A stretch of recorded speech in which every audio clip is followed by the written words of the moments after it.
අපේ උන් දැනගෙන ඉන්නේ. මේ හරිය අද සිදු කළ අනිපමය නිමිතුන මේ ධර්මකාරයේ පොතන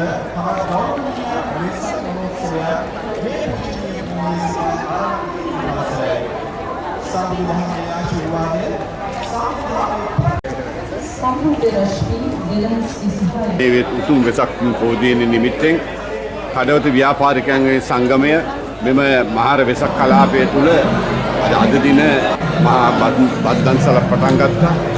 අද තමයි අද මේ වෙසක් කලාපයේ 3 වෙනි දවස. ඉතින් ව්‍යාපාරික සංගමය විසින් කරන වෙසක් පොහොදිනේ නිමිත්තෙන් කරන විශාල කර්තව්‍යයක්. ඉතින් මෙම කර්තව්‍යයට අපි ව්‍යාපාරික සංගමයේ සියලු දෙනාම වගේම සහභාගී වෙලා තියෙනවා. ඉතින් මේ සාක්ෂාත් කර ගැනීම සඳහා අපිට අපේ ව්‍යාපාරික මහතුන් ඒ වගේම අපේ ප්‍රදේශවාසීන් අපත් සමග එක්ව වෙන ව්‍යාපාරික බෞතුනේ සියල්ලක්ම වගේ අපිට ආධාර උපකාර කළා. ඒ වගේම මූල්‍ය ආයතන ඒ සියල්ලක්ම වගේ අපිට ආධාර උපකාර කළා මේ දේ සාර්ථක කර ගැනීම සඳහා. ඉතින් අපේ ව්‍යාපාරික සංගමය මෙවැනි දෑවැන්ත ක්‍රියාමාර්ග ගොඩාක් අරගෙන තියෙනවා. එකක් තමයි අද මේ වෙසක් පොහොදිනේ කරන දන්සල. ඉතින් ඒ වගේම වෙසක් පොහොදිනේ ලබන දවසෙත් අපි තෝරාගත් විශේෂ පුද්ගලයන් උදෙසා විහාර පාසල් 300ක් පමණ අපි ප්‍රදානය කළා. ඒ වගේම කඩවත සීබිම්බාරාම විහාරස්ථානයේ ලේ දන් දීමේ කඳවුරක් පැවැත්වුවා. ඉතින් ඒ ලේ දන් දීමේ කඳවුරත් මම හිතන්නේ අපිට අන්තිම දවසේ අන්තිම අවසානයේ දක්වා නොකඩාම කරගෙන ගියත් බොහෝ දෙනෙක් මගහැරලා ගියා. මොකද ලේ දන් දීමේ කඳවුරේ ලැබිච්ච ලේ ප්‍රමාණය. ඉතින් අපි ඒ අතින් අපි බොහොම සතුටු වෙනවා. අපිට මේ දේවල් ඉතාම සාර්ථකව කරගැනීමට පුළුවන් වුන නිසා ඉතින් මේ වගේ විශාල කර්තව්‍යයන් ඉදිරියට අපි ව්‍යාපාරික සංගමයේ බොහොම එක්සත්ව එකමතුව කිරීමට බලාපොරොත්තු වෙනවා. ව්‍යාපාරික සංගමය වෙනුවෙන් සම්බුද්ධ රශ්මි වෙසක් කලාපයට සමගාමීව අපි පවත්වන 3 වෙනි දවස අද කඩවත ව්‍යාපාරික සංගමයේ මහා බද්දන්සල සියලු දෙනාටම එන්න කියලා ආරාධනා කරනවා. මේ වෙනකොට අපි සෑහෙන කොටසක් මේ වෙනුවෙන් උදේ සිට කැපවීමෙන් සිද්ධ කරලා අපේ ව්‍යාපාරික සියලු දෙනාම වෙහෙස මහන්සියෙන් කටයුතු කරලා ඉන්න වෙලාවේ සියලු දෙනාටම ව්‍යාපාරික බවතුන් සියලු දෙනාටම උදව් කරපු සැමෝටම ස්තුති කරනවා. ව්‍යාපාරික සංගමයේ කරන මෙම දැවැන්ත කටයුත්ත උතුම් පොහොදින මෙවැනි කටයුතු කිරීමට අපි සෑම අවස්ථාවකදීම බැඳී ඉන්නවා. ඒ නිසා ඉතින් ඉදිරියටත් මෙම වගේ මෙම කටයුතු ඉදිරියට කරගෙන යන්නට සියලු දෙනාගේ සහායය ලැබෙයි කියලා මම කරමි. මගේ ව්‍යාපාරිකයන්ගේ සංගමය කියන්නේ කඩවත රැක ගන්නා සන්නද්ධ බලකාරය. මම දකින්නේ වගේ තමයි. තමයි බෞද්ධ ජීවනයක් ඇති කරන නගරයක් තමයි කඩවත නගරය. කඩවත පොදු සමිඳුන් වටා දෙතුණු මේ භූමි ප්‍රමාණය පුරාවටම ඉන්නේ කඩවත ප්‍රජාව, ඉතාමත් ප්‍රශංසනීය ජනතාව. ඉතින් මේ අවස්ථාවේ ගෞතුරු චතුෂ්කෝටික මහා ධර්මයක් ලෝකයට විදා දැක්වූ බුදුරජාණන් වහන්සේගේ තෙමගුල සිහි කරන අසිරිමත් වෙසක් මංගල්‍යය වෙනුවෙන් මේ කරන්නා වූ වෙසක් කලාපය, දන්සැල, තොරණ ආදී මේ වෙසක් නිර්මාණ රැගත් මේ පරිසරය නිර්මාණය කිරීම සම්බන්ධයෙන් කඩවත ව්‍යාපාරික සංගමයට සුබ පතනවා. ඒ වගේම ඔවුන් එක්ක අපි අත්වල බැඳ කරනවා. ඔවුන් කරන හැම ක්‍රියාවකම අපි ඔවුන් එක්ක සැදී පැහැදී සිටිනවා. ඉතින් අපි මේ අවස්ථාවේ සුබ පතනවා කඩවත ව්‍යාපාරික සංගමයට ඔවුන්ගේ ඉදිරි කර්තව්‍යයන් හැම දෙයක් සාර්ථක වේවා කියලා සියලු දෙනාටම සතුටුයි. පාර වෙසක් මංගල්‍යයේ සාර්ථක ලෙස පැවතුණා. මං ජාතික වෙසක් උත්සවයේ තිබුණ මාතර මං එහෙටත් ගියා. ඒ ජනාධිපතිතුමා පොළු සහභාගී වුණා. ඒක මම හිතන්නේ විශේෂයෙන් ආගමික කටයුතු තිබුණා. ඒකේ සෑහෙන තිබුණා. ජනතාව අගය කරා. අගය කරා. ඒ වගේම මං කොළඹත් ගියා. වෙසක් කලාපයකට ඒකට ගියා. මෙතනත් ජනතාව සන්තෝෂයෙන් මේක අද වෙසක් කියන එක ජාත්‍යන්තර උත්සවයක් කියලා. ඒ කියන්නේ අපේ කල්චර් එක, අපේ කලාචාරය, ඒ කල්චර් එකට වැදුණු දෙයක් වෙලා තියෙනවා. වෙසක් කාලේ මම දැකලා තියෙන ඉස්කෝලේ යන කාලේ ඉඳන් මම ඉස්පතන මහාවිද්‍යාලයට ඒකේ වැඩිම හිටියේ බෞද්ධ ළමයි.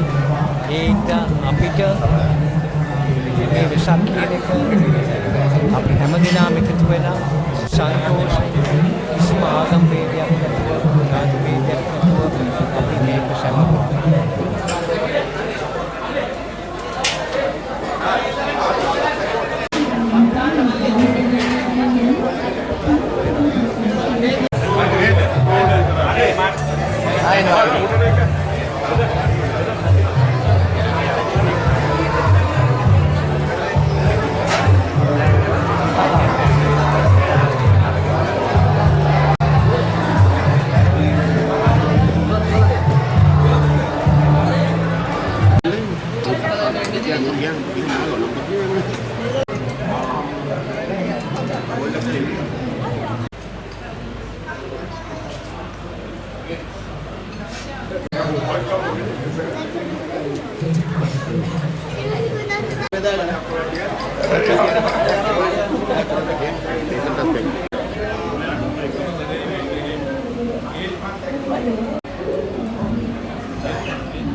පාසල් වල අපේ දූපතුන් ඒ සඳහා ඔවුන්ට අවස්ථාව ලබා දෙමින් විශේෂයෙන් අපි සඳහන් කරන යුතුයි මහර ප්‍රාදේශීය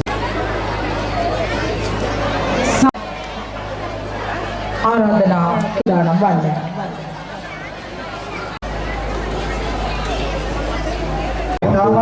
ගෞරවපූර්වක නමස්කාර පූර්වක ප්‍රාර්ථනාවෙන් මේ සූදානම සක්කලාපේ පොල්පෙන් පහනේ ආරාධනා කර සිටිනවා කිරිකටියාගාර ශුද්ධ පවුලේ නිර්මලා ජයකොඩි කන්‍යා සොයුරියට ශ්‍රී සාරි මහතාට ආර්ථික සම්වර්ධන මහර ආසන සම්බන්ධීකරණ කමිටු සභාපති හේමාලි වීරසේකර මණ්ඩල පාර්ලිමේන්තු මන්ත්‍රී කටයුතු අමාත්‍යවරයාගේ ප්‍රාදේශීය ලේකම් ලලිත් බණ්ඩාර මහතාට මහර මේල ප්‍රදේශ සභා මන්ත්‍රී මහත්මයාට ප්‍රදේශ සභා මන්ත්‍රී බෙත්මි පෙරේරා මහත්මයාට, ප්‍රදේශ සභා මන්ත්‍රී රවීන්ද්‍ර විජයලත් මන්ත්‍රී කාන්ති මහත්මියටත්, සුසන්ත නවරත්න මහත්මයාටත් සේසත